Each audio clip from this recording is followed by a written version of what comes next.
Sir जैसे आपने इतने लंबे करियर में 4,500-5,000 आपने सर्जरीज करी हैं सर, एक सर्जरी में एज अ डॉक्टर आपको कितना टाइम लगता है? 8-9 आवर्स से लेकर 12-13 आवर्स तक होती हैं। तो एट ए स्ट्रेच आप 12-13 घंटे रहते हैं, तो लिवर ट्रांसप्लांट की ज़रूरत कब पड़ती है? तो जब एक्यूट लिवर फेलियर है और वो बहुत सीवियर हो गया है और वो मेडिकली कंट्रोल नहीं हो पा रहा है, तब लिवर ट्रांसप्लांट की ज़रूरत पड़ती है। सर इसमें अगर हम बात करें कॉस्टिंग की, एक स्टैंडर्ड जो आपका प्रोसीजर होता होगा लिवर ट्रांसप्लांट का, उसमें कॉस्टिंग कितनी बढ़ती है?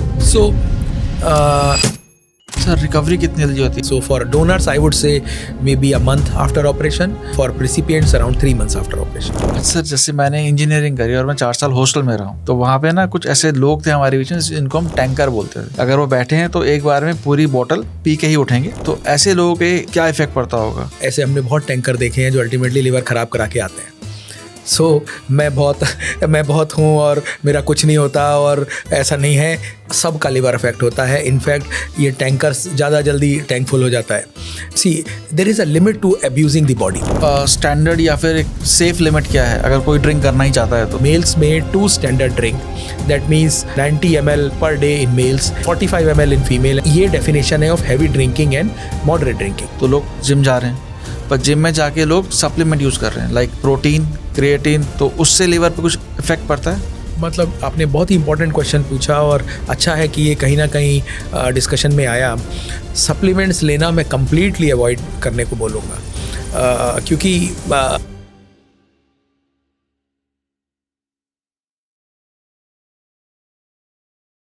अच्छा सर जैसे मैंने इंजीनियरिंग करी और मैं 4 साल हॉस्टल में रहा हूँ, तो वहाँ पे ना कुछ ऐसे लोग थे हमारे बीच में जिनको हम टैंकर बोलते थे। अगर वो बैठे हैं तो एक बार में पूरी बोतल पी के ही उठेंगे, उससे पहले नहीं उठेंगे। तो ऐसे लोग पे क्या इफ़ेक्ट पड़ता होगा? हमारा ये कन्वर्सेशन काफ़ी हद तक इनफॉर्मल है और इसका टारगेट ऑडियंस नॉर्मल पब्लिक है। So I can take the liberty of being little non scientific, and हम जैसे एक आपस में बात करते हैं एक दोस्त की तरह वैसे बात करेंगे। सो अगर आप एक लाइन में मेरे को बोलेंगे तो ऐसे हमने बहुत टैंकर देखे हैं जो अल्टीमेटली लिवर ख़राब करा के आते हैं। मैं बहुत हूँ और मेरा कुछ नहीं होता, और ऐसा नहीं है, सबका लिवर अफेक्ट होता है। इनफैक्ट ये टैंकर्स ज़्यादा जल्दी टैंक फुल हो जाता है। इन लोग का liver, see there is a limit to abusing the body. Some people theoretically ऐसे हो सकते हैं कि जिनके अंदर वो अल्कोहल डिहाइड्रोजनेज एंजाइम थोड़ा सा ज़्यादा है और वो थोड़े लोगों से ज़्यादा टॉलरेट कर लेंगे अल्कोहल, लेकिन अफेक्ट सबका होगा। और ये जो टैंकर्स हैं, they were all 20, 24, 25 young people in college, तब तो कुछ नहीं होता। आप मेटाबॉलिक सिंड्रोम भी तब शुरू ही हो रहा होता है, तो उस टाइम तो कोई कितना भी पी लेगा, लेकिन उसका अफेक्ट आता है। What happens to people after 20 years of drinking, वो इम्पॉर्टेंट है। हमने या हमारे जैसे जितने भी लिवर ट्रांसप्लांट सर्जन्स हैं, आई एम श्योर सब ने इवन 30 years और 25-30 years के पेशेंट्स का अल्कोहलिक डिजीज़ की वजह से ट्रांसप्लांट किया हुआ है। We have seen cirrhotic patients even at 25-28 years of age, यानी कि 5-6 साल की, वी प्रिज्यूम कि कोई भी आदमी 15-16 साल के बाद ही अल्कोहल पीना शुरू करता होगा। तो 7-8 साल या 10 साल की अल्कोहल में लिवर सिरोटिक होते हम सब ने रूटीनली देखा है। तो ऐसे जो सो कॉल्ड टैंकर्स हैं जो दूसरों को अफेक्ट करते हैं, वो अच्छी बात नहीं है, और सबका लिवर अफेक्ट होता है। सूनर और later they all become liver patients. हाँ, कुछ लोग सिरोसिस के बाद अगर सुधर गए तो they can remain compensated for a long time, but this is a very very severe advice कि कुछ नहीं होता बॉडी का, या मैं ऐसा हूँ और वो ठीक नहीं है। This they will all have effects. Sir 3 type के लोग हैं इंडिया में, क्या इवन 4 टाइप के हैं। एक वो जो रेगुलर पी रहे हैं, रोज़ रात में 2 पैक लगा के ही सोना है वरना नींद नहीं आएगी। एक जो वीक में एक बार पी रहे हैं, जिसे बिंज ड्रिंकिंग बोल रहे हैं आजकल। एक जो ओकेजनली पीते हैं, या एक बिल्कुल नहीं पी रहे। तो इसमें ज़्यादा रिस्क पे कौन है? अगर हम अल्कोहल के कंटेक्स्ट में बात करें तो एनी अमाउंट ऑफ अल्कोहल वो लिवर को डैमेज करती है। ये काफ़ी कॉमन क्वेश्चन है, हमसे बहुत सारे पेशेंट्स पूछते हैं, फ्रेंड्स एंड फैमिली सर्कल्स में डिस्कशन होता है कि कितना अल्कोहल सेफ़ है, कितना पी लेने से कुछ नहीं होता। एक्चुअली देखा जाए तो थोड़ा भी अल्कोहल वो लिवर को अफेक्ट करता है, लेकिन कितना अल्कोहल लिवर को ख़राब कर देगा ये बताना मुश्किल होता है। तो इसके लिए ये तो कोई डेफिनेशन नहीं है कि इतना सेफ़ है और इतना अनसेफ है। There is a definition for somebody who is taking lot of alcohol. So heavy drinkers and non heavy drinkers का एक डेफिनेशन है। So you calculate there is certain gram of alcohol per day which is defined as heavy drinking. Males and females में अलग अलग होता है। सो अगर उसके बियॉन्ड आप करते हैं तो आप हैवी ड्रिंकर हैं, उसके कम करते हैं तो आप हैवी ड्रिंकर नहीं हैं। सो अगर आप ग्राम्स में कैलकुलेट करेंगे, जिसको मैं कॉमन टर्म्स में बताऊं तो आप से विस्की के टर्म्स में समझते हैं, which is 45% alcohol. So 21 grams पर ड्रिंक होता है। सो अगर उसके हिसाब से आप कैलकुलेट करते हैं तो मेल्स में 2 standard drink, that means 90 ml per day in males and 1 standard drink मतलब 60 ml in female, 45 ml in female and 90 ml। ये डेफिनेशन है of heavy drinking and moderate drinking. अगर आप सपोज कीजिए कोई आदमी 2 दिन नहीं पीता है तो then this 90 ml can become 180 ml। So अगर आदमी ने 2 दिन नहीं पिया और एक दिन 180 ml लिया तो स्टिल वो हैवी ड्रिंकर होगा। Now there is a concept of binge drinking. Binge drinking means एक पर्टिकुलर टाइम पर आप बहुत सारा अल्कोहल ले लीजिए। सो वो बिंज ड्रिंकिंग होती है। तो ऐसा नहीं है कि अगर 90 ml पर डे है और आपने बोला जी मैं तो 5 दिन नहीं लेता हूँ और सैटरडे संडे को मैं वो पूरा का पूरा एक साथ ही पी लूँगा तो भी मैं मतलब इतना रिस्क नहीं रहेगा, तो फिर वो बिंज ड्रिंकिंग है कि मोर देन पर्टिकुलर अमाउंट, वो भी अनसेफ होता है। सो अगर कोई आदमी अपने आप को जस्टिफाई कर रहा है ये सोचकर कि मैंने 5 दिन तो ली नहीं है और आज मैं आराम से हैवी ड्रिंकिंग कर सकता हूँ और मैं फिर भी सेफ़ रहूँगा, तो बिंज ड्रिंकिंग भी हार्मफुल होती है। तो सर एक स्टैंडर्ड या फिर एक सेफ लिमिट क्या है अगर कोई ड्रिंक करना ही चाहता है तो? अब जैसे मैंने आपको बताया कि सेफ़ होता नहीं है कुछ, सेफ़ की कोई ऐसी डेफिनेशन नहीं है। मतलब थेरेटिकली स्पीकिंग 10 ml अल्कोहल भी लिवर में ही जाता है, लिवर से डिटॉक्सीफाई होता है, तो लिवर को अफेक्ट करता है। सो सेफ लिमिट बता पाना बड़ा मुश्किल है, बिकॉज बहुत सारी चीज़ों पे डिपेंड करता है। जैसे मैंने कहा कि अगर कोई डायबिटिक है या वो मोटे हैं और उनको ऑलरेडी मैसल्ड है तो थोड़ा अल्कोहल भी ज़्यादा हार्मफुल होगा। तो सेफ लिमिट कोई नहीं है। हैवी एंड नॉन हैवी की डेफिनेशन है जैसे मैंने बताया, और हैवी ड्रिंकर्स में रिस्क ज़्यादा है, लेकिन लेस अल्कोहल लेने वालों का भी लिवर सेफ़ नहीं है। ऐसा नहीं है कि आपने कम अमाउंट ऑफ अल्कोहल लिया और 25-30 साल तक कुछ भी नहीं होगा। So it will affect the liver. जैसे आपने बताया सर विस्की में आपने कहा 40-45% अल्कोहल होता है। लोग क्या सोचते हैं कि जो वो बियर पी रहे हैं 4-5 या 8 ml के % के आसपास अल्कोहल होता है तो वो एक बोतल 2 बोतल पीना सेफ है। सो उसमें आप अकॉर्डिंगली कैलकुलेट कर लीजिए। So there is a calculation. So this much gram, for example वो अगर 90 ml विस्की में है तो वो 180 ml वाइन में होगा और मे बी 500 और 700 ml बियर में होगा। सो उतना अमाउंट आप कर लें। सो एज लॉन्ग एज वो उतना ग्राम ऑफ अल्कोहल कोई ले रहा है तो वो फिर अगर कोई बियर बहुत ज़्यादा ले रहा है which becomes equivalent to 90 ml of whisky, वो भी हैवी ड्रिंकर है। तो ऐसा नहीं है कि बियर में 8% है तो वो सेफ़ है। तो बॉडी को जितना अल्कोहल ग्राम्स में मिल रहा है वो लिवर को इफ़ेक्ट करता है। अगर कोई रेगुलर अल्कोहल ले रहा है तो उस केस में अपने लिवर को सही या सेफ़ कैसे रख सकता है? देखिए, अगर कोई रेगुलर अल्कोहल ले रहा है तो उसको सेव करने का एक ही तरीका है कि वो रेगुलर अल्कोहल ना ले। कोई ऐसी चीज़ें कि हम लोग को कई बार पेशेंट भी पूछते हैं, कई बार सर्कल्स में बातें होती हैं, कई बार फ्रेंड सर्कल में बातें होती हैं कि नहीं मैं बहुत डिसिप्लिन्ड हूँ, मैं अल्कोहल लेता हूँ लेकिन मैं एवरी मॉर्निंग जिम जाता हूँ, मैं ये डिटॉक्सिफिकेशंस करता हूँ, मैं ग्रीन टी लेता हूँ, मैं हर्बल एक्सट्रैक्ट्स लेता हूँ तो मेरा अफेक्ट नहीं होगा, है ना। तो ऐसा नहीं है, इट अफेक्ट्स एवरीबडी। आप ये सोचते हैं कि अल्कोहल भी लेता रहूं और कोई एक ऐसी मैजिक पोशन मुझे मिल जाए जिससे अल्कोहल का कोई फ़र्क ना पड़े, तो वो नहीं होता है। अगर आपकी ड्रिंकिंग मॉडरेट है, मतलब स्मॉल अमाउंट ऑफ ड्रिंक है और अफेक्टेड बॉडी में नहीं है, तो आप you can continue to have moderate drinking और small amount of drinking. But अगर आपकी बॉडी पे इफेक्ट आ रहा है और आपको लगता है कि अल्कोहल प्रॉब्लम कर रही है, तो आप कोई ऐसा मैजिक पोशन नहीं ले सकते हैं कि जिससे ठीक हो जाएगा। अल्कोहल आपको छोड़ना ही पड़ेगा। कई सारे लोग होते हैं जो खाली पेट ड्रिंक कर रहे होते हैं और कुछ सेटअप होते हैं जो कुछ लेके खा के साथ या नॉनवेज के साथ या काजू बादाम के साथ खाते हैं। तो खाली पेट ड्रिंक करना या कुछ खाते पीते ड्रिंक करना में कोई डिफरेंस होता है? देखिए, मतलब जैसे मेरे को लगता है कि लिवर पॉइंट ऑफ व्यू से तो बॉडी को अल्कोहल उतना ही मिल रहा है। अगर आपने जैसे मैंने जो हम definition of heavy drinker and moderate drinker है, तो वो बाई डेफिनेशन अल्कोहल तो उतना ही मिल रहा है। अगर आप खाली पेट खाते हैं तो may be sudden alcohol search ज़्यादा होता होगा और वो इन अ वे दैट वे ज़्यादा हार्मफुल होता होगा, जीआई के लिए हार्मफुल होता होगा बिकॉज अल्कोहल डैमेज करता है। पर लिवर पॉइंट ऑफ व्यू से आप किसी अच्छे हेल्दी सप्लीमेंट के साथ खाएं या खाली खाएं, वो जितना लिवर को अल्कोहल मिल रहा है वो उतना डैमेज करेगा। सो जैसे अगर आपने for example somebody wants to ask कि मैंने 100 ml अल्कोहल ले लिया और खाली पेट ले लिया तो क्या मेरा लिवर ज़्यादा ख़राब होगा, और मैं पैसे वाला आदमी हूँ और काजू बादाम के साथ खाता हूँ तो मेरे को कुछ नहीं होगा? तो मेरे को लगता है ऐसा नहीं होगा, लिवर पे इफेक्ट आएगा उसके भी। सर अभी तो हम बात करते हैं अल्कोहल की, अब बात करते हैं सर जो अल्कोहल नहीं ले रहे हैं बट स्टिल उनके फैटी लिवर हो रहे हैं, रेगुलर जिम भी जा रहे हैं या अपना जो भी एक्सरसाइज कर रहे हैं, योगा कर रहे हैं, पर तब भी हो रहे हैं। सो उसमें आपके पास आई एम श्योर ऐसे केसेस आते होंगे, तो उसमें क्या आप देखते हैं कि ऐसे केसेस क्यों आ रहे हैं, फैटी लिवर क्यों हो रहे हैं? देखिए, जैसे fat most of the cases जिसमें फैटी लिवर होता है वो लोग भी फैटी होते हैं। मतलब एक चीज़ होती है लीन नैश, वो अलग कुछ पेशेंट्स होते हैं कि जो पतले हैं फिर भी लिवर फैटी हो रहा है, वो that's another spectrum. But most of the लोग जिनका फैटी लिवर हो रहा है वो कहीं ना कहीं मोटे हैं, ओवरवेट हैं। तो जैसे बॉडी में हर जगह फैट इकट्ठा हो रहा है तो वो लिवर में भी फैट इकट्ठा हो रहा है। तो उसके हिसाब से लाइफस्टाइल मॉडिफिकेशंस, डाइटरी मॉडिफिकेशंस, अपने आप को हेल्दी रखना, और समबडी इज़ डायबिटिक या और मेटाबॉलिक सिंड्रोम एसोसिएटेड है उनको कंट्रोल करना, तो वो पूरा एक होलिस्टिक करने से फैटी लिवर ठीक होगा।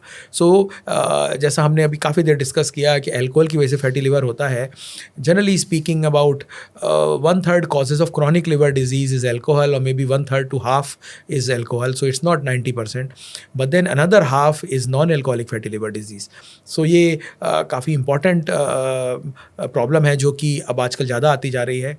और non alcoholic fatty liver disease का जैसे मैंने कहा कि अगर किसी को है, सो इम्पॉर्टेंट थिंग इज़ कि they have to reduce weight, they have to maintain an active lifestyle, they have to focus little on diet, they don't have to fast, लेकिन हाँ कुछ ऑफेंडिंग एजेंट्स हैं उनको कम रखना है, और आप जनरली पतले रहेंगे तो आपका लिवर का फैट भी ठीक हो जाएगा। सर जब हम बात कर रहे हैं इसकी कि अपने आप को फिट रखना है, और आपने बीच में टर्म यूज़ करा कि जो ओवरवेट है, सर ओवरवेट होने की डेफिनेशन क्या है एक्चुअली, मतलब मेल और फीमेल दोनों में? अब जैसे इसकी ना वो एक BMI के हिसाब से होता है। सो अब beyond 25-26 BMI you start becoming overweight, beyond 28 you enter the obese category, and then beyond 40 you are super obese. तो उसकी डेफिनेशंस हैं कि आपके कितना वेट कितनी हाइट के हिसाब से होना चाहिए, तो आप किसको ओवरवेट बोलेंगे और किसको ओबीज बोलेंगे। सपोज मेरी हाइट 179 सेंटीमीटर्स है, तो मेरा वेट अभी 87 के आसपास है। तो अगर आप एक रफ कॉमन बातों में कहा जाए तो आपका height -100 should be your ideal body weight. So 79 होना चाहिए। सो अगर आप 179 है, सो 79 आपका आइडियल बॉडी वेट होना चाहिए। तो 79-80 इज़ ओके। अगर आप 85 के ऊपर है तो थोड़ा ओवरवेट है। तो बाकी तो there is a proper scientific way of calculating BMI। Sir लोग जैसे जैसे इंटरनेट का टाइम चल रहा है अभी, तो लोग ऑब्वियसली बहुत ज़्यादा अवेयर हैं कि उनका क्या BMI होना चाहिए, क्या फैट परसेंटेज होना चाहिए, क्या वेट होना चाहिए। तो लोग जिम जा रहे हैं, पर जिम में जाके लोग सप्लीमेंट यूज़ कर रहे हैं, लाइक प्रोटीन, क्रिएटिन और भी कई तरह के सप्लीमेंट्स, स्टेरॉइड्स भी हैं। तो उससे लिवर पे कुछ इफेक्ट पड़ता है? मतलब आपने बहुत ही इंपॉर्टेंट क्वेश्चन पूछा, और अच्छा है कि ये कहीं ना कहीं डिस्कशन में आया। सप्लीमेंट्स लेना मैं कम्प्लीटली अवॉइड करने को बोलूँगा, क्योंकि मतलब although you can read in the books and उसके बहुत सारे प्रॉस एंड कॉन्स होंगे, पर जो मैंने अपने क्लिनिकल प्रैक्टिस में इतने साल में देखा है, we have had many situations where liver transplant के कंटेक्स्ट में बोले तो somebody from the family has come up, they are young, in fact they are fit, they look fitter than normal. वो यंग लोग होते हैं, मोटे भी नहीं होते हैं, and then only thing is they go to gym and they regularly go to gym and probably they take supplements, and we have seen that their liver is fatty, in fact more fattier compared to a normal person. So मेरा ये मानना है कि ये supplements वगैरह कहीं ना कहीं liver को affect करते हैं या normal से ज़्यादा करते हैं. So my complete advice would be to not go for these things. You might look fit from outside. These are real situations where we or all clinicians have faced. You see a donor, he's 25, 26, fit, he's maintaining a good body, no fat, but still his liver is fatty. So, and then they say that they are taking these supplements for a long time. So these supplements, उनमें क्या होता है? Because all supplements ultimately, as I said, everything goes to the liver. It's metabolized by liver. In fact, there is a term which is known as DILI, drug-induced liver injury. So there are drugs which affect liver. So किस supplement में क्या है, steroids हैं, they are all harmful, so they would affect the liver. Supplement के context में जितने भी gym लोग जा रहे हैं वो क्रिएटिन भी लेते हैं. उसके साथ एक कंडीशन साथ में आती है कि आपको अगर आप एक स्कूप ले रहे हो तो 3 लीटर 3.5 लीटर पानी पीना ही पीना है. तो यहाँ पे इशू बंदे का हो गया कि जो पानी नहीं पी रहा है, या फिर सप्लीमेंट का इशू हो गया? देखिए, मैं कहूँगा कि अगर एक कोई चीज़ एक ऐसे टर्म्स एंड कंडीशन के साथ आती है जिसको फॉलो करना बहुत मुश्किल है, तो वो एक तरीके से उस प्रोडक्ट की प्रॉब्लम है. से theoretically speaking, not this product. आप बोलते हैं कि ये थोड़ा सा ले लो और इसके साथ 1.5 घंटा एक्सरसाइज करो और ये सब करो तब तो हेल्दी है. सो वो आदमी एक्सरसाइज कर पा रहा है, नहीं कर पा रहा है, क्या रीज़न है? तो आप बोलेंगे नहीं तो आपकी प्रॉब्लम है, मेरा प्रोडक्ट तो सेफ़ है. तो वो चीज़ अच्छी नहीं है. मेरा ये मानना है कि अगर किसी चीज़ को बॉडी में ठीक करने के लिए बहुत सारा एफर्ट करना चाहिए तो वो प्रोडक्ट अच्छी चीज़ नहीं है. सो इसलिए हम किसी चीज़ को या हम किसी एक प्रोडक्ट को ब्लेम नहीं करेंगे फॉर 2 रीजंस कि I am maybe not an expert enough to blame on these things. Plus किसी चीज़ को ऐसे ब्लेम करना ठीक नहीं है. लेकिन हाँ, अगर वो चीज़ें एक नॉर्मल लाइफस्टाइल, नॉर्मल हेल्दी इसमें नहीं अपने आप को बॉडी में एसिमुलेट कर पा रही हैं, इसका मतलब है आप उसको बॉडी को फोर्स इन कर रहे हो, तो वो चीज़ें ठीक नहीं है. सो दोनों का है. अगर आप सप्लीमेंट ले रहे हैं और आप उस चीज़ के लिए कमिटेड हैं तो फिर आप उसके सारे टर्म्स एंड कंडीशन मानिए. तो आदमी का भी प्रॉब्लम है लेकिन प्रोडक्ट का भी है कि अगर वो प्रोडक्ट इतना डिफ़िकल्ट है बॉडी के लिए तो फिर वो कहाँ से हेल्दी हुआ. तो मेरे को लगता है कि आप बोलेंगे इसके साथ अगर 3 लीटर पानी पीना है, so it becomes a difficult thing. So वो ठीक नहीं है. सर जैसे एक बेसिक अंडरस्टैंडिंग होती है कि जितना आपका बॉडी वेट है, सपोज मैं 87 हूँ तो मेरा 87 ग्राम प्रोटीन पर डे की रिक्वायरमेंट है बॉडी की. बट जो हमारी इंडियन डाइट है, आजकल की करंट जो डाइट है, वो कार्ब बेस्ड है. कार्बोहाइड्रेट ज़्यादा है उसमें, फैट ज़्यादा है उसमें, प्रोटीन नहीं है. तो प्रोटीन जो आपका डेफिशिएंट हो रहा है तो उसको कैसे कवर करें? तो लोग प्रोटीन पाउडर ले लेते हैं उसकी जगह पे. मतलब देखिए, जनरली ऐसा कहा जाता है कि वेजिटेरियन डाइट थोड़ा लो प्रोटीन होती है, which I would agree. And non vegetarian diet में समबडी इज टेकिंग एग और चिकन और फिश और even red meat, protein content ज़्यादा होता है. बट ऐसा नहीं है कि वेजिटेरियन डाइट में प्रोटीन नहीं हो सकता है. इनफैक्ट हम कई बार टीवी पे देखते हैं या पढ़ते हैं कि हमारे कंट्री के बड़े फेमस और स्ट्रॉन्ग रेसलर्स रहे हैं, पहलवान हैं जो कि वेजिटेरियन हैं. एंड वो दूध और बादाम और जो हमारी ट्रेडिशनल डाइट है. सो ऐसा नहीं है कि वेजिटेरियन खाने से you will always have low protein. पर हमें ध्यान देने की ज़रूरत है कि हम प्रिडोमिनेटली कार्बोहाइड्रेट बेस्ड डाइट ना लेके अपनी डाइट में प्रोटीन, वेजिटेरियन भी हैं तो रखें. वेजिटेरियन जैसे दाल, छोले, राजमा, पनीर, इस तरह की चीज़ें रखें. And you can have a healthy vegetarian diet. पर हाँ, थोड़ा एफर्ट नॉन वेजिटेरियन के कंपैरिजन में ज़्यादा होगा.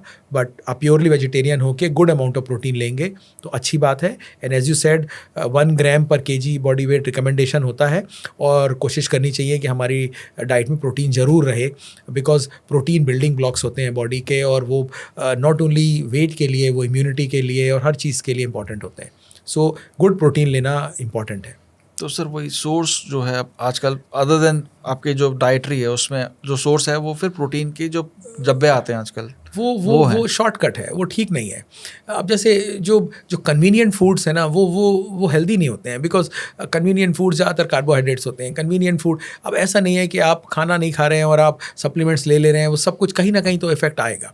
सो आप जैसे मैंने बताया, वेजिटेरियन में अगर आप कैलकुलेट करें तो बहुत सारी चीज़ें हैं. दूध, जैसे मैंने कहा, दाल, हम लोग हर आदमी हर तरीके की दाल खाते हैं. दूध है, पनीर है, छोले, राजमा है, सोयाबीन है. तो एवेन्यूज़ बहुत हैं, लेकिन हम ध्यान कम देते हैं. हमें टेस्ट के हिसाब से नहीं होता, या मे भी हमारी मजबूरी है.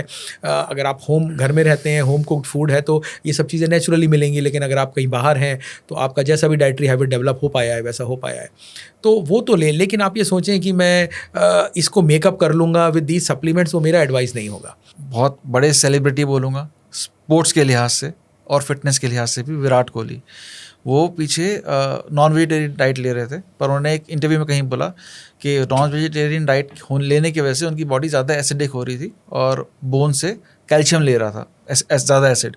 तो उन्होंने अपने आप को ज़्यादा एल्कलाइन बनाने के लिए नॉन वेजिटेरियन डाइट ही छोड़ दी. अब वो वेजिटेरियन है. तो इससे लिवर पे कुछ इफेक्ट पड़ता है, या फिर जो एसिड बन रहा है उस पर बॉडी एसिडिक हो जाती है ज़्यादा? देखिए, ट्रेडिशनली तो हम लोग की सोसाइटी में बोला जाता है कि शाकाहारी भोजन अच्छा भोजन होता है। सो मैं ऐसा नहीं कहना चाहूँगा कि नॉन वेजिटेरियन खतरनाक है, बिकॉज़ मैं इस चीज़ के लिए क्वालिफाइड नहीं हूँ और वो मेरा फील्ड नहीं है। लेकिन हाँ, I agree that predominantly non vegetarian diets generally उतना हेल्दी नहीं माना जाता है जितना वेजिटेरियन माना जाता है। और अगर आपका मेन इशू है कि आप प्रोटीन कैसे लेते हैं, तो अगर आप उसको वेजिटेरियन प्रोटीन के साथ करते हैं तो may be it is more healthy. अब जो ये लोग हाई परफॉर्मेंस एथलीट्स होते हैं, इनका क्या रिक्वायरमेंट है? इनका रिक्वायरमेंट नॉर्मल पर्सन से डिफरेंट होता है। जैसे 1 ग्राम पर केजी बॉडी वेट एक हाई एथलीट के लिए उसको ज़्यादा चाहिए होगा। सो वो उन्होंने कंसल्ट किया होगा अपने एक्सपर्ट से, और क्यों उन्होंने डाइट चेंज किया, और उनका नीड होगा। सो ऐसा है। बट हाँ, if you can take a good vegetarian diet, वो लॉन्ग टर्म में ज़्यादा अच्छा है। अच्छा, सप्लीमेंट में ना एक क्वेश्चन मेरा इसमें आता है, जैसे ओमेगा 3 है जो नॉर्मली फिश, सैल्मन फिश और बाकी फिशेस में पाया जाता है। हम नॉर्थ इंडिया में रहते हैं, फिश का बहुत बड़ा चंक हमारे पास नहीं आता। हम जो नॉन वेज हम खा भी रहे हैं तो फिश या आप चिकन या मटन खा रहे हैं, तो उस केस में लोग ओमेगा 3 कहाँ से लें? सो एक ये अच्छे हेल्दी प्रोटीन्स होते हैं जो कि प्लांट सोर्सेज में भी होते हैं और बहुत ज़्यादा होते हैं। जो लोग सी में के पास रहते हैं उनके लिए omega 3 is a good source. लेकिन अगर हम लोग का देखेंगे तो जो बादाम और अखरोट है, इन सब में विटामिन ई होता है, ओमेगा 3 फैटी एसिड्स होती हैं। सो बादाम अखरोट जो हम लोग के ट्रेडिशनली खाए जाते थे, तो अखरोट में very good quantity of essential fatty acids होता है, बादाम में होता है, जितने नट्स हैं इनमें मिलता है।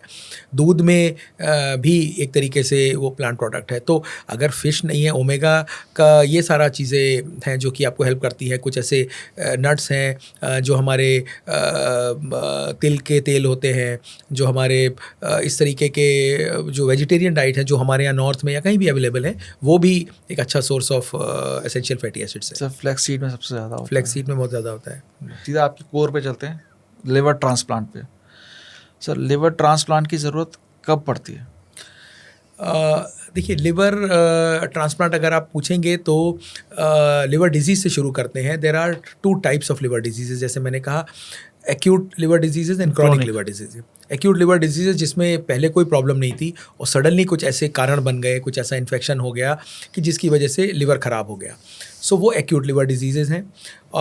जैसे सडनली किसी को हेपेटाइटिस ए और ई हो गया और उसका सीवियर फॉर्म हो गया। कुछ लोग ऐसे हैं कि अपेरेंटली ठीक थे पर किसी और वजह से वो कुछ मेडिसिन्स ले रहे थे, कुछ आयुर्वेदिक या कुछ और सप्लीमेंट्स, जिनकी वजह से लिवर में टॉक्सिसिटी आ गई। कुछ ऐसे होते हैं कि कई बार एंटी ट्यूबरकुलर मेडिसिन्स लेते हैं जो कि लिवर को अफेक्ट करती हैं। तो ये है एक्यूट लिवर प्रॉब्लम्स। इसी तरह से क्रॉनिक लिवर प्रॉब्लम्स हैं जो धीरे धीरे लिवर ख़राब हो रहा है और धीरे धीरे उसका फंक्शन ख़राब हो रहा है। एक लिमिट ऑफ फंक्शन तक वो मेडिकली ट्रीट होते हैं। तो जब एक्यूट लिवर फेलियर है और वो बहुत सीवियर हो गया है और वो मेडिकली कंट्रोल नहीं हो पा रहा है, तब लिवर ट्रांसप्लांट की ज़रूरत पड़ती है। ये कम परसेंटेज ऑफ पेशेंट्स होते हैं। ज़्यादा परसेंटेज ऑफ पेशेंट्स वो हैं जिनका क्रॉनिक लिवर डिजीज़ बहुत समय से चल रहा है और धीरे धीरे लिवर फंक्शन ख़राब हो रहा है और उनका मेडिकल ट्रीटमेंट की एक लिमिट आ गई है। वो उसको डीकम्पनसेटेड लिवर डिजीज़ बोलते हैं। डीकम्पनसेशन के बहुत सारे साइंस होते हैं, जैसे कॉमन लैंग्वेज में किसी को पीलिया हो गया, किसी को पेट में पानी बन गया, वो बहकी बहकी बातें करने लगा, गफलत हो गई। तो ये सब साइंस ऑफ लिवर डीकम्पनसेशन है। तो उन लोगों को लिवर ट्रांसप्लांट की ज़रूरत होती है। So both spectrum, extreme patients not managed by medical means would need liver transplant. Sir इसमें आपने ना बीच में एक टर्म यूज़ करी, लोग आयुर्वेदिक मेडिसिन के ऊपर होते हैं, तो क्या आयुर्वेदिक या होम्योपैथी मेडिसिन से लिवर पे इफेक्ट पड़ता है? हाँ, सो एक टर्म है जिसको हम लोग मेडिकल टर्म्स में डिली बोलते हैं, ड्रग इंड्यूस लिवर इंजरी। सो वो ड्रग्स जो हैं वो लिवर से टॉक्सिक, वो लिवर को अफेक्ट करती हैं। एंटी ट्यूबरकुलर ड्रग्स हैं, उसके अलावा भी और बहुत सारी ड्रग्स हैं जो लिवर को अफेक्ट करती हैं। तो वो कुछ लोग स्लोली अफेक्ट करती हैं और कुछ कंडीशंस में वो सीवियर हो जाता है। इतना भी हो सकता है कि उनको एक्यूट लिवर फेलियर हो जाए। तो कुछ ऐसे ड्रग्स हैं जो लिवर को डैमेज कर सकते हैं और इतना डैमेज कर सकते हैं कि ट्रांसप्लांट तक की ज़रूरत पड़ जाती है। सर आयुर्वेदिक के अंदर तो जो भी दवाइयाँ होती हैं उनकी, वो सारी प्लांट बेस्ड, जो मुझे जो लगता है प्लांट बेस्ड होती होंगी। मतलब मैं आयुर्वेद को नहीं ब्लेम कर रहा हूँ, कुछ ड्रग्स हैं पर उसमें अगर आप देखेंगे तो आई थिंक वो एक कॉकटेल ऑफ होते हैं। मतलब अगर प्लांट सप्लीमेंट्स भी हैं तो उसमें कुछ अच्छी चीज़ें भी होती होंगी, कुछ ऐसी भी होती होंगी जो अफेक्ट करती होंगी। सो ऐसे जो ड्रग्स हैं, कुछ कंडीशंस में हमें ऑफेंडिंग एजेंट पता लग जाता है कि ये ऑफेंडिंग एजेंट है, बहुत सारी कंडीशन में पता नहीं लगता ऑफेंडिंग एजेंट है। तो ऐसा हो सकता है कि उस कॉकटेल के अंदर कुछ ऐसी चीज़ें हैं जो एडवर्सली अफेक्ट करती हैं लिवर को। सर जो रेगुलरली होम्योपैथी मेडिसिन ले रहे हैं, जो मुझे लगता है कि होम्योपैथी मेडिसिन में अल्कोहल यूज़ होता है, तो उससे भी लिवर पे इम्पैक्ट आता है? अब मेरा पर्सनल एक्सपीरियंस या मेरा प्रोफेशनल एक्सपीरियंस इस बारे में इतना ज़्यादा नहीं है, and I might not be qualified enough to comment on this. अगर होम्योपैथिक मेडिसिन में थोड़ा बहुत अल्कोहल भी है तो मुझे लगता है क्योंकि वो डोजेस तो बहुत कम होती हैं तो शायद इतना अल्कोहल नहीं होता होगा कि हम उसको ब्लेम कर सकें। तो अगर उन ड्रग के अंदर कोई ऐसे कॉन्स्टिट्यूएंट्स हैं, कुछ हैवी मेटल्स हैं, कुछ हैं जो अफेक्ट करते होंगे तो may be, but alcohol content से मुझे नहीं लगता कि इतने कम कंटेंट से कुछ होता होगा। सर वापस लिवर ट्रांसप्लांट पे आते हैं। सपोज किसी का लिवर ट्रांसप्लांट होना है तो जो डोनर है इंडिया में तो लाइव डोनर ही होता है या उसके रिलेटिव्स आसपास की फैमिली का ही होता है, तो जो डोनर है उसका लिवर हेल्दी ही होना चाहिए तभी ट्रांसप्लांट हो पाएगा, या फिर नॉर्मली ज़्यादातर हर तीन में से एक बंदा फैटी लिवर के साथ है तो उसमें भी हो सकता है? तो अगर हम लिवर ट्रांसप्लांट की बात करें तो जैसा आपने इनिशियली पासिंग इसमें बोला कि ट्रांसप्लांट दो तरीके के होते हैं डोनर पॉइंट ऑफ व्यू से, कि या तो कुछ लोग हैं जो अनफॉर्चुनेटली उनको ऐसी प्रॉब्लम्स हो गई, ब्रेन में ट्यूमर हो गया, ब्लीड हो गया या इंजरीज हो गई जिसकी वजह से वो ब्रेन डेड हो गए, तो वो बॉडी अगर कंसेंट करते हैं उनके फैमिली वाले तो उनका लिवर लिया जा सकता है। इसको डिजीज़ डोनर बोलते हैं और ट्रांसप्लांट को डिजीज़ डोनर लिवर ट्रांसप्लांट या DDLT बोलते हैं या कैडेवर ट्रांसप्लांट बोलते हैं। तो एक सोर्स तो ये हो गया, वो अनफॉर्चुनेटली हमारी कंट्री में कम कॉमन है compare to the western countries, and as a doctor we all wish कि ये चीज़ें ज़्यादा हों so that you can help more people, पर वो कम कॉमन होता है। हमारी कंट्री में 90% ट्रांसप्लांट्स लिविंग रिलेटेड ट्रांसप्लांट ही होते हैं जिसमें कोई फैमिली मेम्बर है जो 18 से 55 साल की उम्र होनी चाहिए और कंपैटिबल ब्लड ग्रुप होना चाहिए, तो वो लिवर डोनेट करता है। आधा लिवर कहते हैं उसको डोनेट करता है, इसके एक्चुअल कैलकुलेशंस वॉल्यूमेट्री पर होते हैं। और लिवर का एक और यूनिक प्रॉपर्टी है that it is the only solid organ which can regenerate, तो वो अपना सो कॉल्ड आधा लिवर देते हैं और वो पेशेंट में रीजनरेट हो जाता है।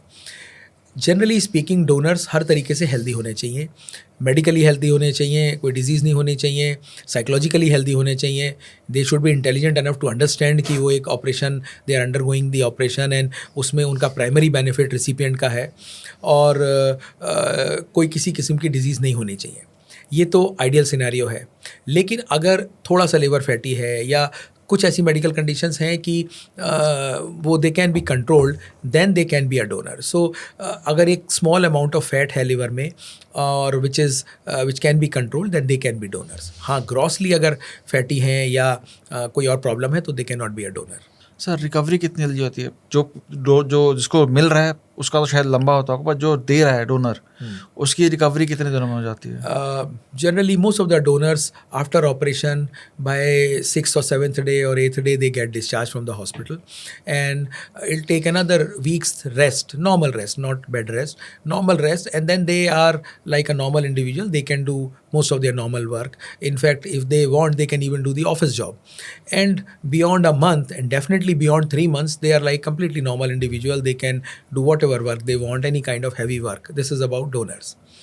For patients, usually in hospital recovery takes anywhere between 12-13 days to 15-20 days, and then once they are discharged, they have lot of medicines. Initially they would wear cap and mask and they would be little protected for up to 3 months, beyond which most of the medicines would be withdrawn, the mask would go away, and then they become like a normal person. So beyond 3 months for a recipient, they become normal enough to do all their work, even their office and everything.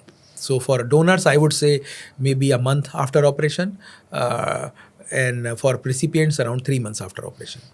कोई precautions जो उन्हें life long रखने पड़ते हों?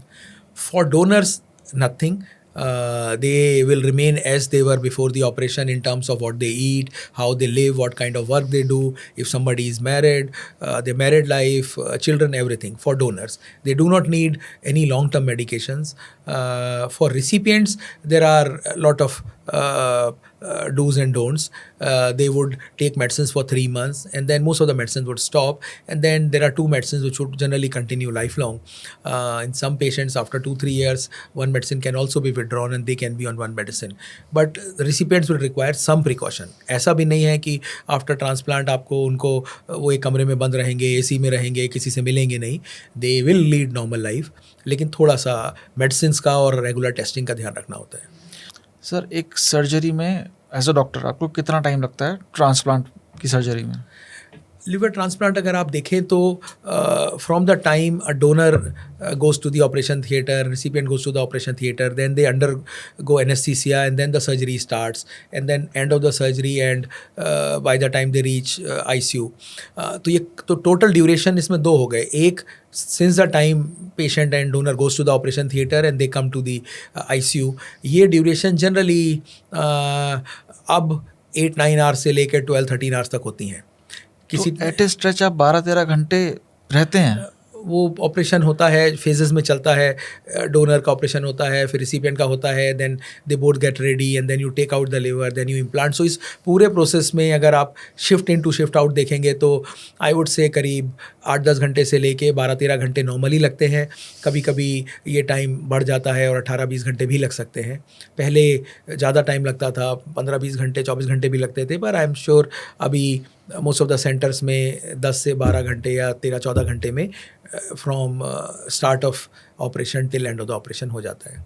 बहुत लंबा time है sir ये तो. मतलब एक नॉर्मल इंसान के लिए 12-13 घंटे एक जगह खड़े रह के, ऑब्वियसली एक लाइफ आपके दो लाइफ आप ऑपरेट कर रहे हैं, बॉडी खुली हुई है तो थोड़ा एक it's a big team that everybody operates, so it's not one person doing it. इसमें टीम ऑफ डॉक्टर्स होते हैं. ऑपरेशन वाले दिन तो एनेस्थीसिया और सर्जरी होते हैं, पर अदरवाइज़ एक लिवर ट्रांसप्लांट में बहुत सारे स्पेशलिस्ट लगते हैं. But as you said it's a long drawn surgery and the whole team operates. There is a team for donor, there is a team for recipient, and then anaesthesia, there are critical care and then nursing and so many people. So the whole team gets involve for, as I said, 12 hours to 14 hours और whatever. Sir इसमें अगर हम बात करें costing की, एक general एक standard जो आपका प्रोसीजर होता होगा लिवर ट्रांसप्लांट का, उसमें कॉस्टिंग कितनी बढ़ती होगी पेशेंट के लिए? अलग अलग हॉस्पिटल के अलग अलग एक एवरेज इंडिया में जो होते हैं. हमारे हॉस्पिटल में या PSRI हॉस्पिटल में ये 18.5 लाख रुपीज़ का है. मोस्ट ऑफ द हॉस्पिटल्स में इफ़ यू से नॉर्थ इंडिया में बिटवीन 18 to 21 lakhs होता है इसका रफली एक पैकेज. और अलग अलग पार्ट्स ऑफ द कंट्री में थोड़ा वेरिएशन है. सो अगर आप एक कॉमन लैंग्वेज में किसी को बताएं तो 18 से 20 लाख रुपए में लिवर ट्रांसप्लांट का पैकेज होता है. और काफ़ी हद तक पेशेंट्स इसमें हो पाते हैं. 100% पेशेंट्स ऐसा नहीं है, बिकॉज उनकी रिकवरी के ऊपर डिपेंड करता है कि उनकी रिकवरी कैसी होती है. और ये सब इंश्योरेंस में कवर रहता रहेगा? जिन लोग के पास इंश्योरेंस है वो लोग का इंश्योरेंस नॉर्मली लोग इंश्योरेंस 5 लाख 7 लाख का देते हैं, स्टैंडर्ड जो इंश्योरेंस होते हैं. सो अगर किसी ने इतना इंश्योरेंस लिया है और उसमें इंश्योरेंस कंपनी, हमने ऐसे बहुत सारे पेशेंट्स किए हैं जो इंश्योरेंस कंपनी करती है. एक रेस्ट्रिक्शन है कि अल्कोहल के लिए शायद आई थिंक कंपनीज नहीं देती हैं इंश्योरेंस. सो अल्कोहल की वजह से आपको लिवर ट्रांसप्लांट तो नहीं होगा, तो generally insurance companies would reject. कोई डिजीज़ है और इसके लिए है तो depending on their policy the companies would give. Sir जब आप लिवर ट्रांसप्लांट कर रहे हैं तो जो डोनर है उसका तो आपने कुछ सेक्शन काटा या 50% काटा, आपने रेसिपिएंट को लगा दिया, तो लिवर रीग्रो कितने टाइम पे हो जाता है वापस अपने फुल कैपेसिटी पर, या फुल कैपेसिटी होता भी नहीं होता है? सो जैसे हमने शुरू में डिस्कस किया था कि liver is the only solid organ in the body which has regenerative capacity. So हम ये लिविंग रिलेटेड ट्रांसप्लांट बनाई सिर्फ इस प्रिंसिपल के ऊपर है कि लिवर रीजनरेट्स. सो आप टेक्निकली आधा लिवर बोलते हैं. आधा का मतलब हुआ कि you actually calculate each case how much percentage of liver needs to be given to the recipient and how much is essential. So 30% या उससे ज़्यादा लिवर डोनर में रहना चाहिए तभी ऑपरेशन कर सकते हैं. तो आपने जितना भी लिवर उनको ट्रांसफ़र किया, फिर वो रीजनरेशन डे 1 से शुरू हो जाता है. और जनरली बोलते हैं कि 1.25 महीने से 3 महीने में, मोटा मोटा 3 महीने में 90 to 100% ऑफ इट साइज़ बन जाएगा.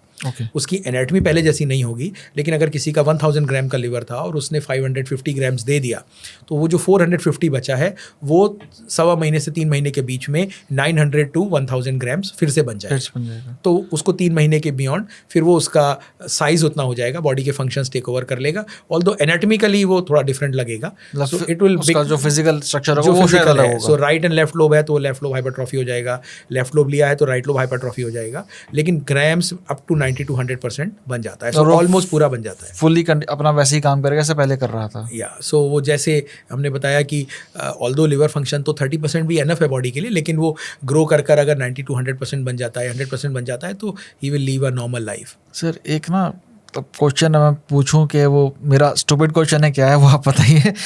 ऐसा होता है कि किसी डोनर ने आपको आके बोला कि आप मेरा लिवर निकाल के मेरे फैमिली वाले को लगा रहे हैं, तो जो नया लिवर आएगा वो पहले से बेहतर काम करेगा?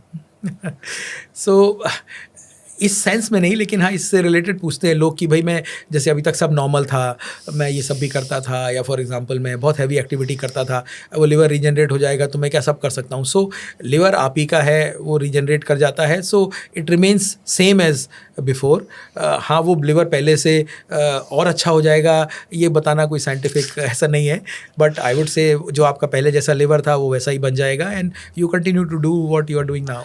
सर हाइपोथेटिकली अगर ऐसा देखें कि आपके पास ऑप्शन नहीं है, सेम ब्लड ग्रुप मैच नहीं कर रहा, तो और करना नेसेसिटी हो जाए, तो उस केस में क्या होता है?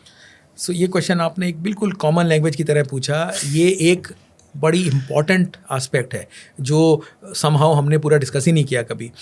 ये ऐसा बाई चांस नहीं होता है, ये बिकॉज अब हमारी फैमिलीज न्यूक्लियर होती जा रही हैं। फैमिली में ग्रुप मैचिंग डोनर बहुत कॉमन नहीं है, मतलब मोर देन 30-40% टाइम या 20-30% टाइम जो डोनर है उसका ग्रुप ही नहीं मैच करता है, तो इसको बोलते हैं ABO incompatible transplant, ABOI।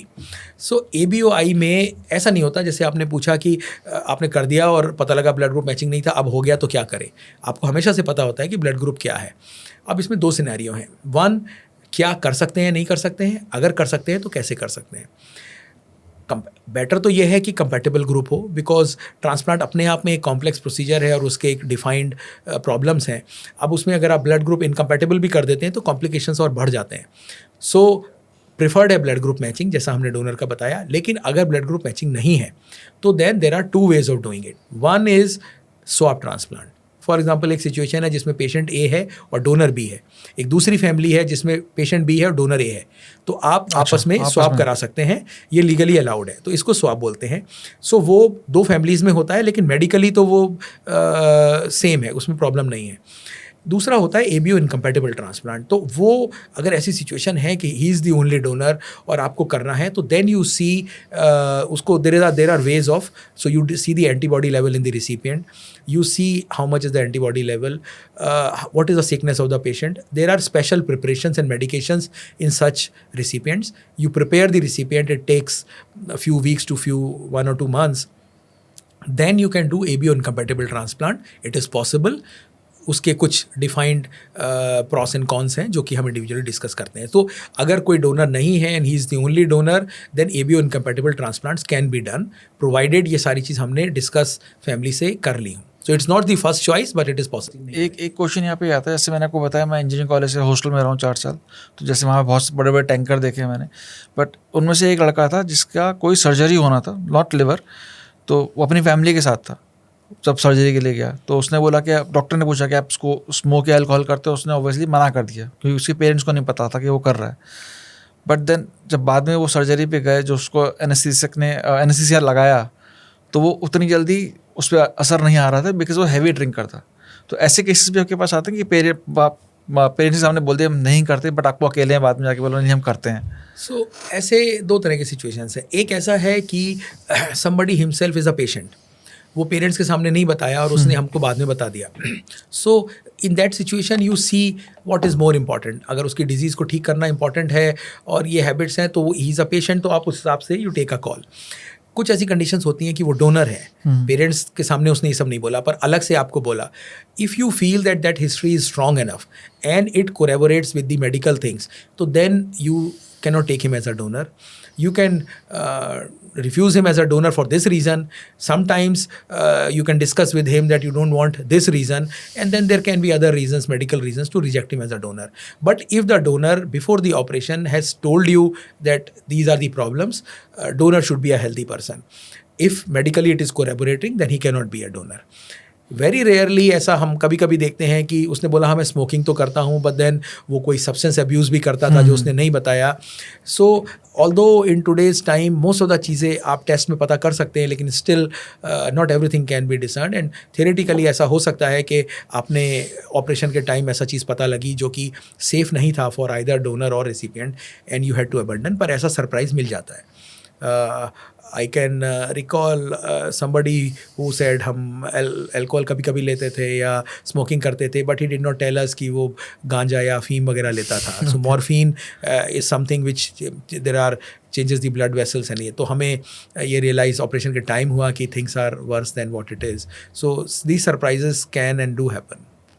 Sir आपने स्टार्टिंग में बात बोले कि 18 से 55 साल तक की एज के बीच के, तो ये एज बाउंड भी है कि 55 के बाद या 60 के बाद वो जो रीग्रोइंग एबिलिटी है लिवर की वो कम हो जाती है, ख़त्म हो जाती है? सो 18 एंड 55 इसलिए बना है कि 18 लीगल एज है हमारी कंट्री में. सो 18 से पहले consent, he is a child so he can not give a consent. Obviously. So 18 से कम लीगल एज नहीं है.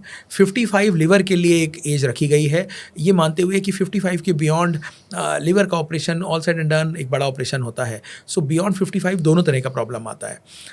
पेशेंट के लिए ओल्ड एज में रिकवरी थोड़ी सी स्लो होती है. There can be risk for the donors.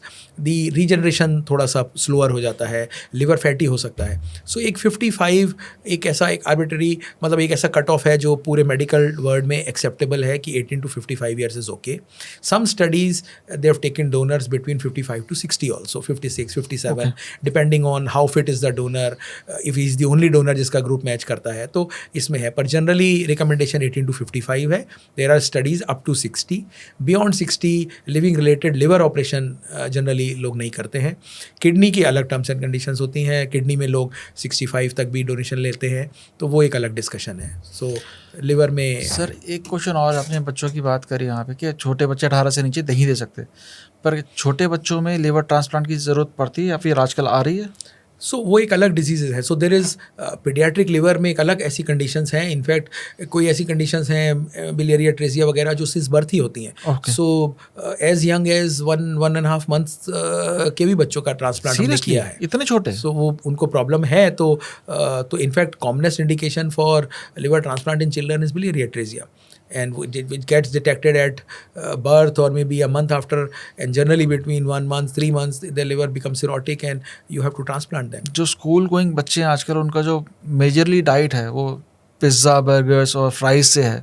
मतलब जो गंदा तेल हो सकता है, जो पाम ऑयल से ही बन रहा है मार्केट में सारा, तो उससे, तो उसकी वजह से भी बच्चों का लिवर ट्रांसप्लांट का इशू नौबत आ जाता है. उस वजह से नहीं है. हाँ, उनको फैटी लिवर और वो सब चीज़ें आएंगी, लेकिन हाँ, इनसे एक्यूट लिवर फेलियर होगा ऐसा नहीं है. सो उस डाइट की वजह से लिवर ट्रांसप्लांट करना पड़ता है, ये कहना गलत होगा. सर वापस फैटी लिवर पर आते हैं. जो मुझे पता है फैटी लिवर में भी कैंसर की तरह 4 स्टेजेस होते हैं. स्टेज 1, 2, 3, 4. स्टेज 2 या 3 तक आप शायद रिवर्सिबल है, उसके ऊपर शायद रिवर्सिबल नहीं होता. Am I correct sir? So fatty liver एक स्पेक्ट्रम ऑफ डिजीज़ है जिसमें लिवर फ्रॉम स्लो प्रोग्रेशन होता है from a liver becoming fatty to inflammation to fibrosis and cirrhosis. Generally ये 4 स्टेजेस जो आपने बोली वो इस तरह से होती हैं. ऐसा 100% नहीं है कि पहले फैटी होगा फिर इन्फ्लेमेशन आएगा फिर होगा. दोनों चीज़ें साथ साथ भी हो सकती हैं, मगर हाँ, इट्स अ स्लो प्रोसेस. और फैटी लिवर या फैटी स्टेटियो हेपेटाइटिस उसको बोलते हैं अगर इन्फ्लेमेशन है तो. सो फैटी एंड इन्फ्लेमेशन वाले कंडीशन से फाइब्रोसिस और सिरोसिस होने में बहुत साल लगते हैं, और जनरली इस तरह से प्रोग्रेशन होता है. कुछ लोग ऐसे हैं कि जिनका फैटी लिवर है लेकिन वो फैटी ही रह रहा है, लेकिन इन्फ्लेमेशन इतना ज़्यादा नहीं आ रहा है, फाइब्रोसिस नहीं आ रही है, और वो फैटी लिवर काफ़ी समय तक है. कुछ लोग हैं जिनका फैटी लिवर है लेकिन इन्फ्लेमेशन भी आने लग रहा है, और उन लोगों में फाइब्रोसिस और सिरोसिस जल्दी बन जाता है.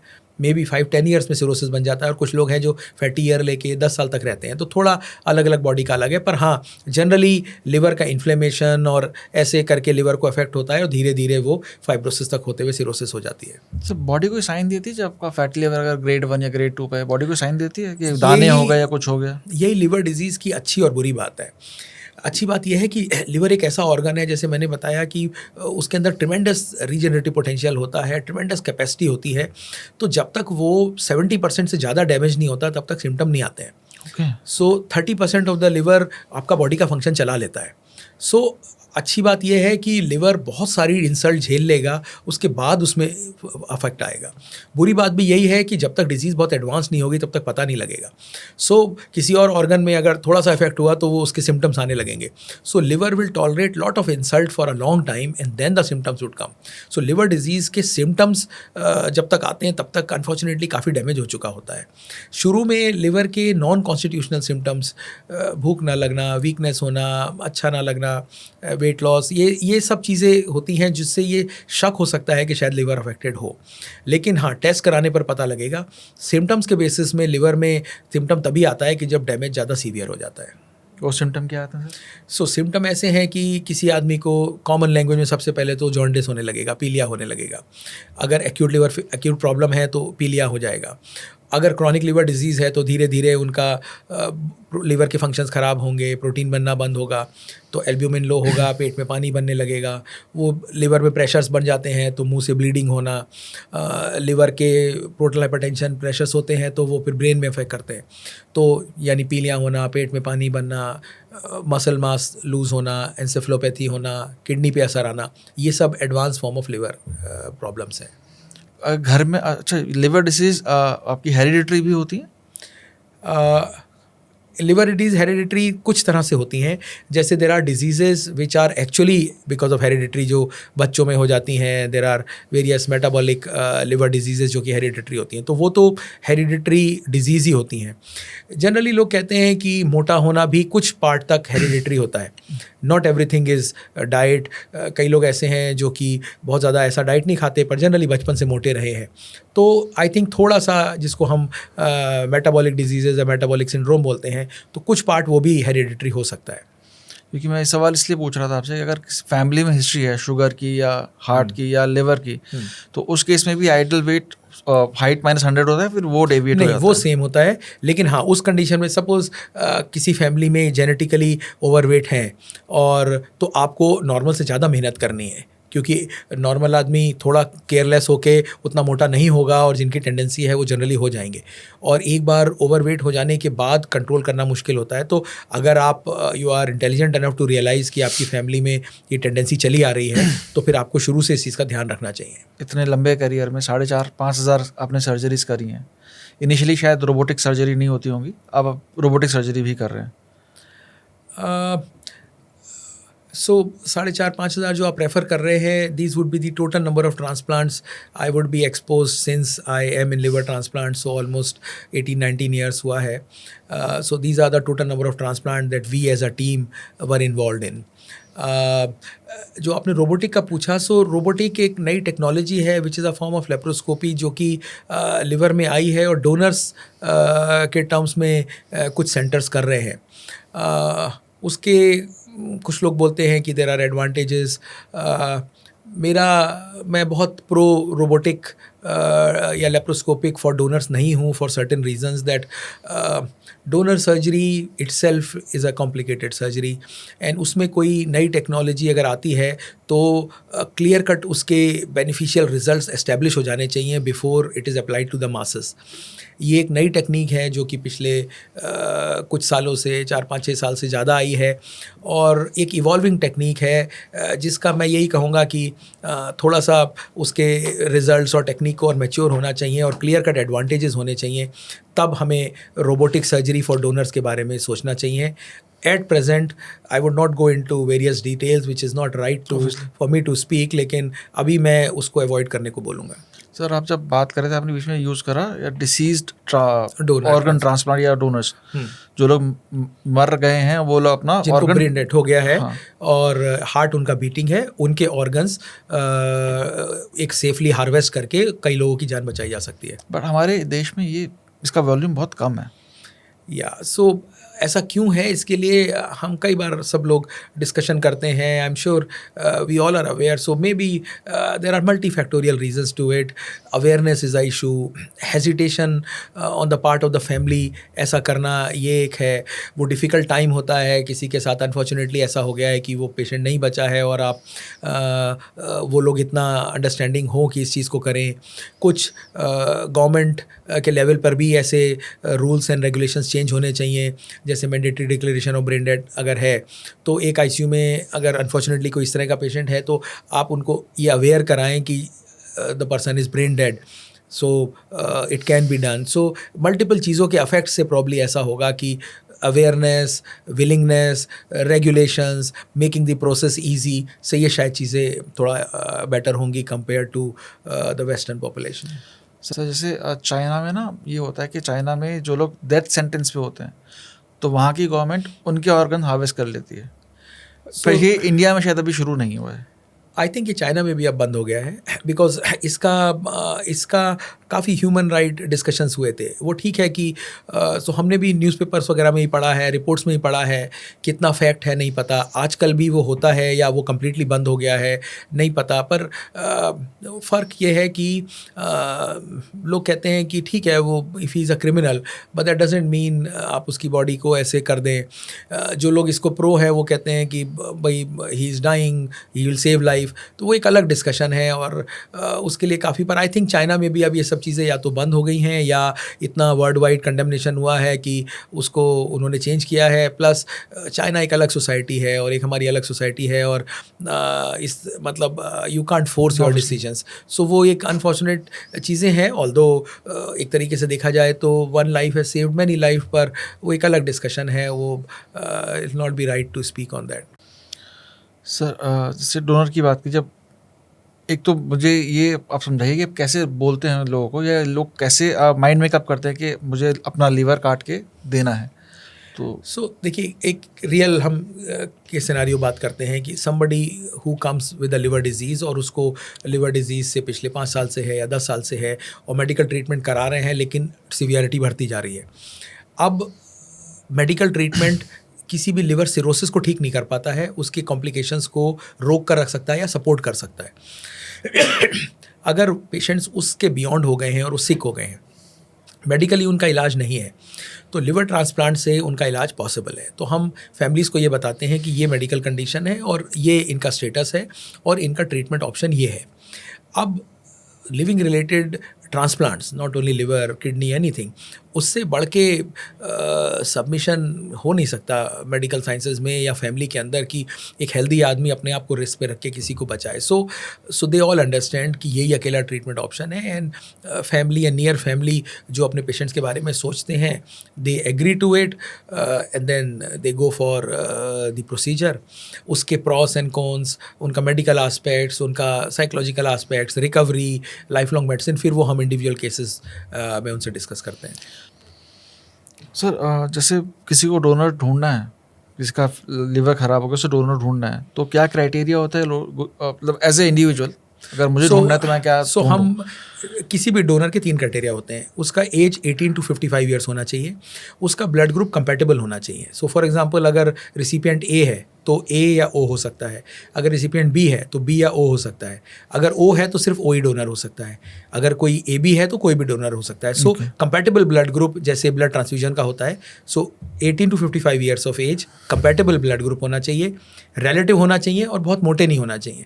बहुत मोटे होंगे तो मे भी लिवर फैटी होगा, ऑल्दो उसको चेक किया जाता है। सो ये 3 क्राइटेरिया हैं, age, blood group and it has to be family relative. किसी का ए बी नेगेटिव या पॉजिटिव जो बहुत रेयर ग्रुप है उस केस में? So positive negative RH factor का लिवर ट्रांसप्लांट के लिए इतना इंपॉर्टेंस नहीं है, ग्रुप मैचिंग होना चाहिए। अगर ए बी है, A B group for a recipient is very good because anybody can donate to him, but for a donor A B can only donate to A B. तो अगर कोई donor A B है तो वो सिर्फ A B को ही दे पाएगा, लेकिन अगर कोई रिसिपिएंट ए बी है तो वो बहुत ही अनकॉमन है, सबसे ले सकता है। तो for a recipient A B होना अच्छी बात है। सर सपोज मैंने आज अल्ट्रासाउंड कराया, मुझे पता चला कि मेरा फैटी लिवर ग्रेड 2 है जो शायद रिवर्सेबल है। अगर मुझे ये पता चल गया मेरा फैटी लिवर ग्रेड 1, ग्रेड 2 या ग्रेड 3 है, तो उसको रिवर्स करने के लिए मुझे क्या करना चाहिए? सो रिवर्ट विदाउट एनी मेडिकेशन। सो रिवर्ट करने के 2 तरीके हैं। 1, क्यों फैटी हुआ? मोस्ट कॉमन कंडीशन में 2 ही कॉज होते हैं, या तो पेशेंट अल्कोहल अब्यूज़ करता है या फिर पेशेंट ओवरवेट है, ओबीज है। और जो ऑफेंडिंग कारण है अगर आप उसको ठीक कर लेंगे तो मेडिसिन की जनरली ज़रूरत नहीं होती है। For that matter most of the medicine in liver are supportive. ऐसा क्लियर ट्रीटमेंट नहीं है कि ये ट्रीटमेंट करने से वो ठीक हो जाएगा। सो आपने ऑफेंडिंग प्रॉब्लम को ठीक कर लिया तो लिवर अपने आप को रीजनरेट कर लेगा। And as you said, grade 1, grade 2, even grade 3 fatty liver भी regenerate back to almost normal हो जाता है। वो फाइब्रोसिस वाला पार्ट होता है कि अर्ली फाइब्रोसिस जिसकी कुछ होते हैं। सो ग्रेड 1 और ग्रेड 2 फाइब्रोसिस, ग्रेड 1 कई बार रिवर्ट हो जाता है, ग्रेड 2 कभी कभी और उसके बियॉन्ड नहीं होता है। So fibrosis is a plus minus, revert होगा, लेकिन fatty liver even up to grade 3 भी नॉर्मल हो सकता है। तो जो लोग दवाइयों का अब्यूज़ करते हैं, लाइक बहुत ज़्यादा एंटीबायोटिक्स ले रहे हैं या पेन किलर्स ले रहे हैं लाइक ब्रूफिन, कॉम्बिफ्लेम या फिर आइबोजेसिक्स, तो इससे भी लिवर पे इम्पैक्ट आता है या किडनी पे सीधा इम्पैक्ट आता है? नहीं, दोनों पे इफेक्ट होता है। if we discuss, then there is something which is known as paracetamol toxicity. Paracetamol और acetaminophen toxicity वो एक important cause of acute liver failure है, जो कि वेस्ट में commonest cause of acute liver failure है. मतलब इंडिया में लकीली ये प्रॉब्लम इतनी ज़्यादा नहीं है, बट वेस्ट में एसिटामिनोफेन टॉक्सिसिटी मतलब बहुत ज़्यादा क्वांटिटी में आप एक साथ जिसे कहते हैं पैरासीटामोल ले लें या पेन किलर्स ले लें, तो वो it can cause acute liver failure. So much so कि वहाँ पे commonest cause of liver transplant acute liver failure में एसिटामिनोफेन टॉक्सिसिटी है. तो ये सारी ड्रग्स, ऐसे हमने कहा any drug will be detoxified bye liver, तो वो लिवर को अफेक्ट करेंगी. इनफैक्ट बहुत ज़्यादा ये सब लेने से तो एक्यूट लिवर फेलियर भी हो जाता है. तो ये पेन किलर्स या जब तक ज़रूरत है आप लीजिए, ज़्यादा ज़रूरत नहीं है तो थोड़ा बहुत पेन है तो आप उसको बेयर कीजिए, देखिए कि क्यों पेन है. अगर किसी वजह से लेना है तो एक मेडिकल सुपरविजन में लेना चाहिए. ये पेन किलर्स जीआई को भी, अल्सर्स भी करते हैं, किडनी को भी अफेक्ट करते हैं, ultimately they affect liver also. And as I said, large quantities of these drugs are actually toxic to the liver. So painkillers हैं, ये ठीक नहीं है. एंटीबायोटिक्स हैं. एंटीबायोटिक्स हमारे यहाँ पे क्या होता है कि इंडिया में ओवर द काउंटर प्रिस्क्रिप्शन होता है. मतलब you can just go to a pharmacist and ask and then he can give you. It's not mandatory to have a doctor's prescription. तो ये misuse of these drugs specially ये इसका common problem है. अब हर problem के साथ antibiotic ले लेना, पता नहीं वो इन्फेक्शन था या नहीं था. इन्फेक्शन भी था तो क्या वो बैक्टीरियल इन्फेक्शन था? कॉमन कोल्ड वायरल इन्फेक्शन होता है, तो उसमें आपके एंटीबायोटिक का कोई यूज़ नहीं है. सो ये एंटीबायोटिक मिसयूज़ ये करना दोनों तरह से हार्मफुल है. आपकी बॉडी के लिए भी हार्मफुल है, प्लस आप जिस चीज़ के लिए ले रहे हैं वो उसको भी रेजिस्टेंट बना रहा है. सो एंटीबायोटिक का मिसयूज़ या किसी भी मेडिसिन का मिसयूज़ या पेन किलर को ये मान लेना कि पेन किलर तो चलो कोई बात नहीं है, they are all harmful both for liver as well as for other part. इसमें थोड़ा सा मेरे को एक वो हुआ कि हम लोग नॉर्मली पैरासीटामोल को सेफ ड्रग मानते हैं. मतलब इंडिया में आप केमिस्ट के पास भी जाके पूछेंगे तो कॉम्बीफ्लेम से बेहतर है आप पैरासीटामोल ले लें, चाहे पेन हो चाहे फीवर हो. पर आप कह रहे हैं उससे एक्यूट लिवर इशू होते हैं. सो पैरासीटामोल जिस चीज़ के लिए बनी है उस चीज़ के लिए लेंगे तो स्मॉल क्वांटिटी में सेफ़ है. वो फीवर के लिए बनी है तो फीवर जब आता है तो लीजिए, एक दिन में 1 या 2 दिन लीजिए, 2-4-5 दिन फीवर होगा. अब अगर आदमी रोज़ 4 गोली 5 गोली खा रहा है या थोड़ा पेन हो रहा है गोली खा ले रहा है तो वो तो करेगा. जो टॉक्सिसिटी की जिनकी मैं बात करता हूँ उनमें एक्चुअली बहुत ज़्यादा डोजेज में वो जनरली लोग सुसाइडल अटैम्प्ट से ले लेते हैं. मतलब 2-3 गोली से नहीं होगा, आपको 30-40 गोली खानी होंगी तो एक्यूट लिवर फेलियर होगा. सो वो वेस्ट में थोड़ा उस तरह की सोसाइटी है, मे बी वो लोग, क्योंकि that's only over the counter prescription possible. Maybe depression जिन लोग के साथ होता है तो वो बहुत सारे सुइसाइडल अटैम्प्ट्स के साथ ये कॉमन है. लेकिन हाँ, acetaminophen toxicity causing acute liver failure ये एक नोन एंटिटी है. मगर हाँ, वो 1-2 गोली से नहीं होता, लेकिन ज़्यादा गोली से 25-30 गोली से लिवर फेलियर हो सकता है. तो 25-30 गोली एक दिन में की आप बात कर रहे हैं? एक बार में खा लेते हैं, एक बार में. सो वो कुछ साइकोलॉजिकल प्रॉब्लम है, कुछ सुसाइडल टेंडेंसीज हैं, तो ऐसे है. बट हमारा जो पॉइंट ऑफ डिस्कशन ये है कि पैरासीटामोल बिल्कुल हार्मलेस है, कुछ नहीं होता, ऐसा नहीं है. कोई नीड हो तभी लीजिए, वरना मत लीजिए. वो भी डॉक्टर के प्रिस्क्रिप्शन के साथ लीजिए. जो कंडीशन जो वर्किंग एनवायरनमेंट चल रहा है, बहुत सारे लोग नाइट शिफ्ट में काम कर रहे होते हैं, बहुत लोग डे शिफ्ट में, नॉर्मल शिफ्ट में काम कर रहे होते हैं, तो स्लीप साइकिल उल्टी हो जाती है बहुत लोगों की. उस हिसाब से उनके ईटिंग हैबिट्स भी ख़राब होते हैं. तो स्लीप साइकिल का उल्टा होना या कम सोना या स्लीप डिप्राइव होना, ये इम्पैक्ट करता है लिवर के ऊपर या किडनी के ऊपर. सो ये जिसे कहते हैं एक जनरल बैड थिंग है जिससे पूरी बॉडी अफेक्ट हो जाती है. इसको हम बोलते हैं सर्केडियन रिदम उल्टा हो गया. सो जैसे आपने कहा, उसके हिसाब से जब दिन में उनको काम करना चाहिए तो वो सो रहे हैं, जब रात में सोना चाहिए तो जग रहे हैं, तो रिदम चेंज हो जाता है. इससे उनका फूड हैबिट चेंज हो जाता है, बॉवल हैबिट चेंज हो जाता है, वो कब खा रहे हैं, तो पूरा कुछ हेवायर हो जा रहा है. तो ऐसी कंडीशन में वेट लॉस होना, स्ट्रेस होना, एंग्जाइटी होना, एसिडिटी होना, ये सब बढ़ जाता है. सो उस तरह से फिर वो ओबेसिटी भी आ सकता है. उस तरह से लिवर इफेक्ट होता है. डायरेक्टली अगर आप स्लीप साइकिल कर रहे हैं और लिवर ख़राब हो जाएगा, ऐसा नहीं है. लेकिन हाँ, ill health of the general body system है तो सब कुछ अफेक्ट होता है, तो लिवर भी अफेक्ट होता है उससे.